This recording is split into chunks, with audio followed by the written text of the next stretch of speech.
the vectors person for CSEC Maths doing the most. Look at this. They wanted you to find the value of mn, actually mn in terms of z and x, then ln, then the last one was a show that AB is equal to 2/3. Don't run away, stay. You're going to learn how to do this vectors, 2x minus 4y. So this is vectors when it comes with a geometrical shape and algebra. It usually has a very easy side to it, and then it can get very mysterious for some people, mostly because of the fractions and negative numbers and all kind of different things that's going to show up here. So let's collect these first two marks, these first two easy marks, and then get this. This came this year. The key to vectors is finding another way. We don't know the root from m to n. In class we call this Zach's house and Zach's birdhouse. So if he doesn't know how to go to his birdhouse because there's a pit bull and a fence and all kind of things to jump over here, what he does is he goes down to his other birdhouse and then goes up to this. You understand? Because he knows this way. He knows this way to this bird, and then he comes from that. So mn is really m to o and then followed by o to n. But m to o is 6z. Not quite. Not quite. This arrow is pointing this way. He has to go this way. M to o is negative 6z plus 2x. Why plus? Because he's going in the direction of the arrow. 1 mark in the bag. I told you this part of vectors has an easy side to it. You just follow the arrow. The key is finding another way. ln. So maybe you can pause the video. You can figure that one real fast. L to n.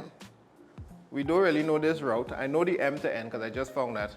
But I can see that I can just go down the 4y. So that's negative 4y. And they wanted it in terms of y and x anyway.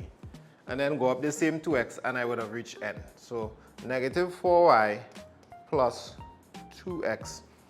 More marks in the bag. Or maybe I should do the working part first, where I show that I go from L to O first and then from O to N. All right, so let's do the next part, which is actually where a bunch of the marks, we have 2 marks there. Okay, not a bunch, just 2 marks. And the next part, I'm gonna move this out of the way. We needed to show that AB is 2/3, 2x minus y. So this is what we have to show them. So we need to basically find what AB is. Now AB is, if I were to draw what AB is, it's that. Obviously I don't know what that is from that red line, but I can find another way. I can say let's go from A to M and then let's go from M to N.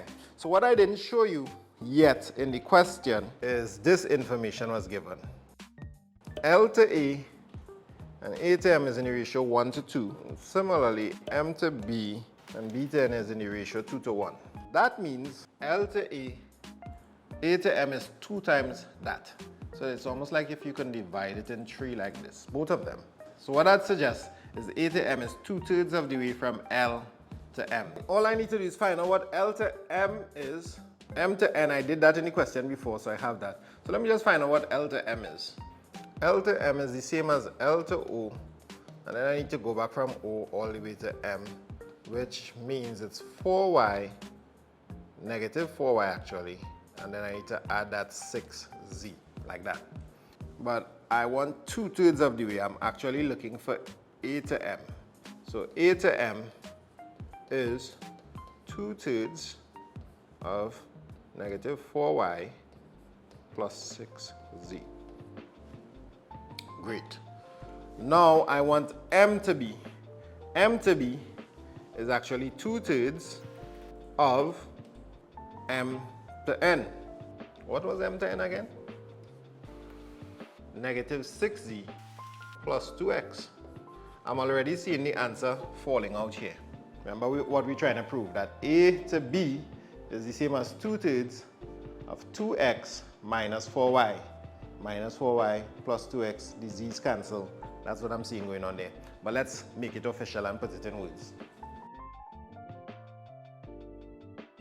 So I'm gonna keep the 2/3 on the outside and just merge the brackets like this. So that's how the z's get cancelled, 6z minus 6z. So in the end, we end up with 2/3. The 2x is there still, and the 4y, negative 4y is there. So you have proven, you have shown what is to be shown, quad erat demonstratum. So that's how you collect the marks there. What do you think? This is actually one of the tougher questions that I did so far. And you may have to watch this over several times to like catch what's happening. If the numbers remained not fractions, meaning whole numbers, it's way easier to see. But somehow, the second we start to include fractions and working with fractions in brackets, negative numbers and things, it starts to get a little confusing, admittedly. But there's more. It ain't done yet.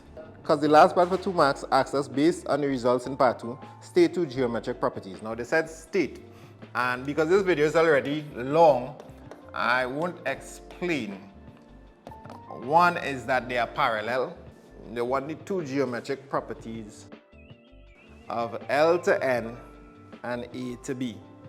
Now remember, we already determined that L to N is this, minus 4y plus 2x, which is the same as minus 4y plus 2x. This one just has a 2/3 scalar factor. So that means they are parallel. And there's a lot I can explain about this, but for time's sake, just trust that they are parallel. And the other thing is that Ln is equal, sorry, not Ln, I'll write it this way. AB is equal to 2/3 of Ln.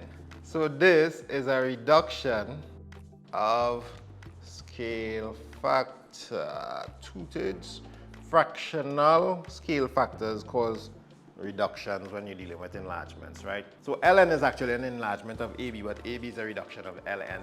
So these are the 2 geometrical relationships. Ln is parallel to AB, and they are related by a reduction or enlargement depending on which way you look at it. That's the scale factor. So a tough vectors question there. Let's see what happens in the next video. Homework, I nearly forget. What kind of maths teacher I can make? BP to BC is 3 to 1. Find the value of A to P. Be careful, there are some tricks in this one. So if you can tell me what AP is, write it in the comments below. And you know the drill. Like and comment on the best answers. Love and blessings.